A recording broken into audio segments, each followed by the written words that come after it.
Meanwhile, you know the story about the rabbi who paces back and forth in his study in the synagogue and says, I have so many answers, if only my congregants had the questions.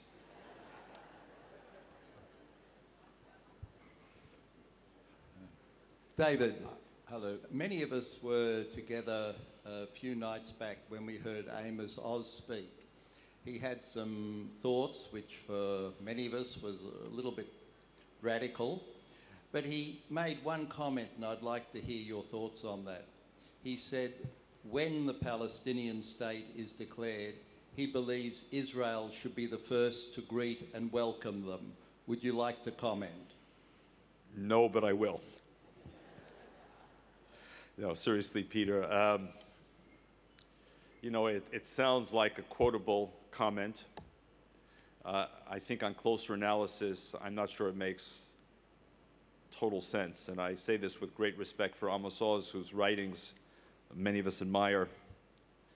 What does it mean if one deconstructs?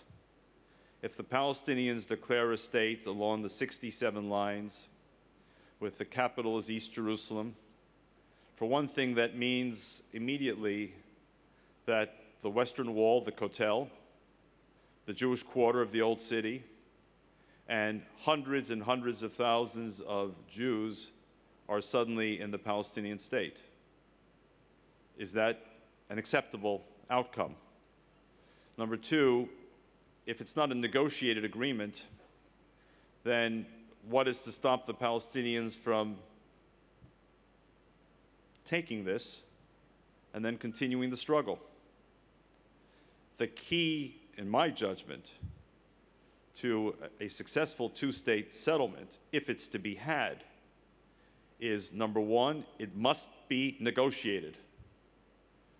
We learned from Gaza that if one acts unilaterally, the chances for, as we've seen, chaos are still greater. It must be negotiated, and it must include, Peter, a commitment by both sides to an end to the conflict and to an end to all claims. And this centrally, of course, refers to the refugee question. So for Israel simply to say, the day the Palestinians announce, possibly next month, statehood along the 67 lines, with East Jerusalem as its capital, for Israel to say, we welcome the state under this form, I think could potentially be catastrophic. I say this as one who himself wishes to see a two-state agreement, but an enduring one and not simply an ephemeral one.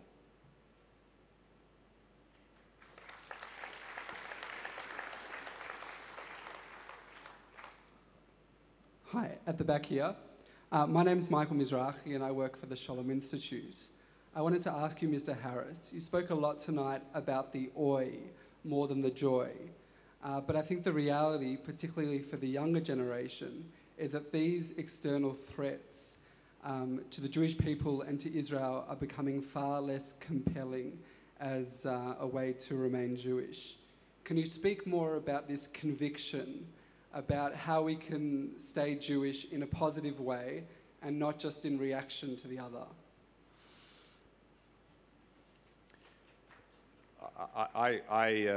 I'm of the view, well, let me start differently. A member of my organization, AJC, called me a while back and said, David, I have 3 children and I want to take them on the March of the Living. And I said, Jerry, please remind me, how old are your children? And he said, 6, 8, and 10. And I said to him, Jerry, with great respect, you're out of your mind. Spend the first years of their lives teaching them the joy, the enrichment, the ennoblement of being a Jew. And once they understand it and absorb it and ingest it, then if threats and challenges from the outside come along, as they will, they'll be prepared to face them because they know who they are and they know what they're defending.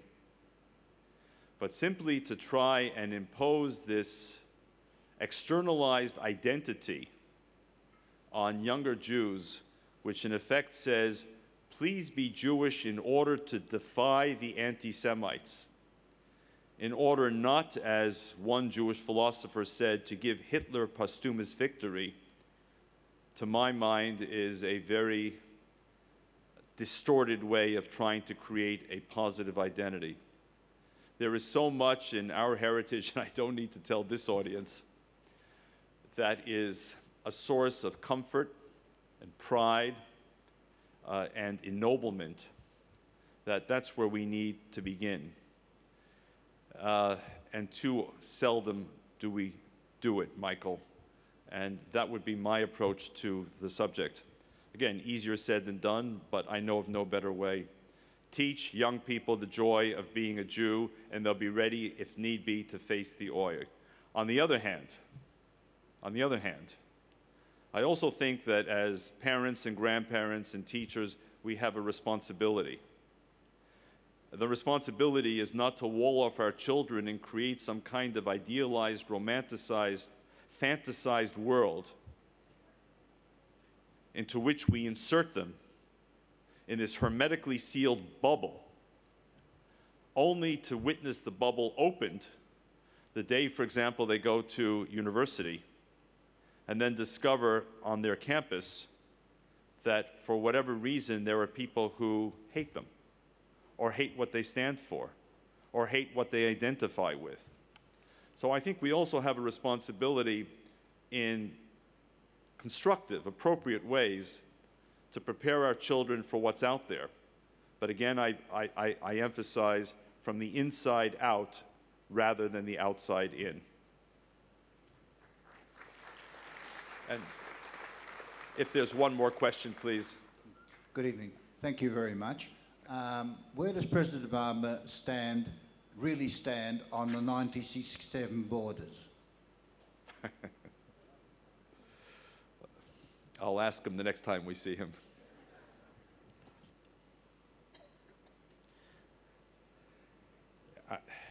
President Obama gave two much-discussed speeches in May of this year. The first was on May 19th at the State Department, and that's where this issue came up. And then 4 days later at the AIPAC conference, he gave a second speech, and he certainly heard the outcry to the first speech because the second speech took into account some of the concerns expressed.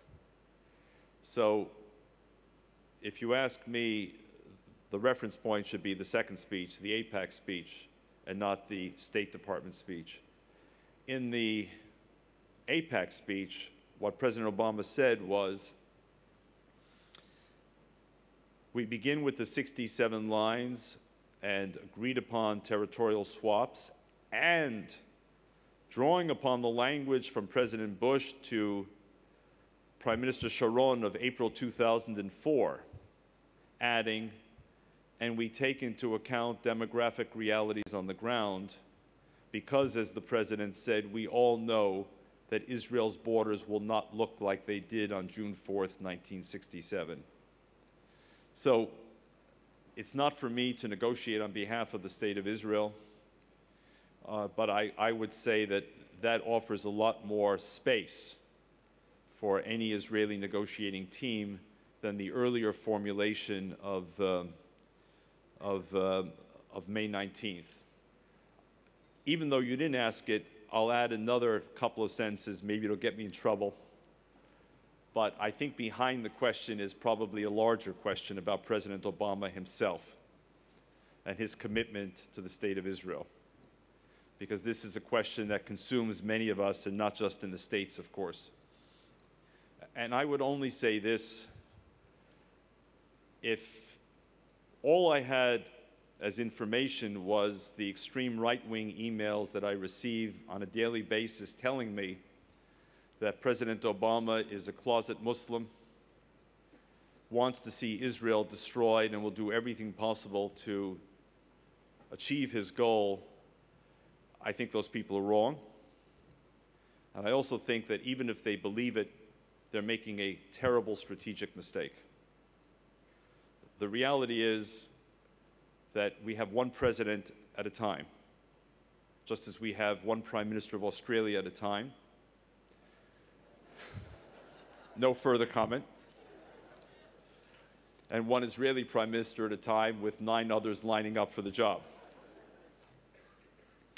But those of us at places like AJC are not about people, we're about policies.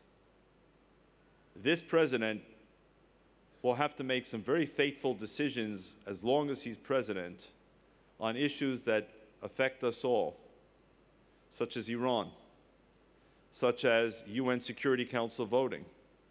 Remember, the US has the power to veto or to withhold the veto, such as intelligence sharing, such as military sales, a whole laundry list of issues that this president will decide.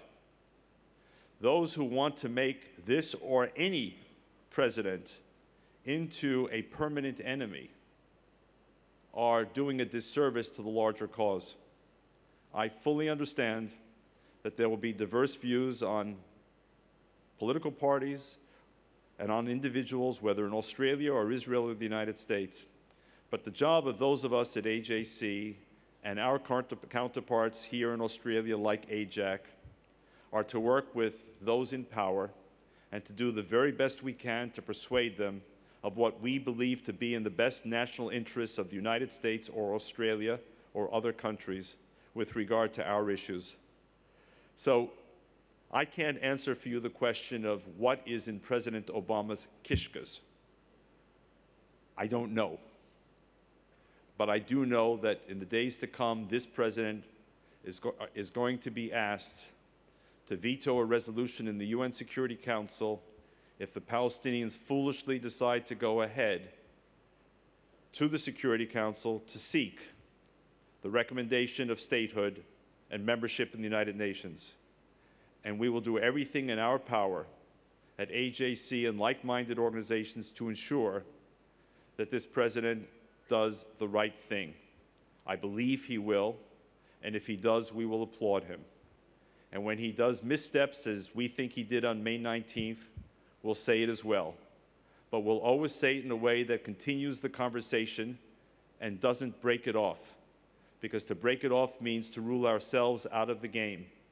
And the stakes are far too high on a daily basis for us, any of us, here or in the States, to be out of the game.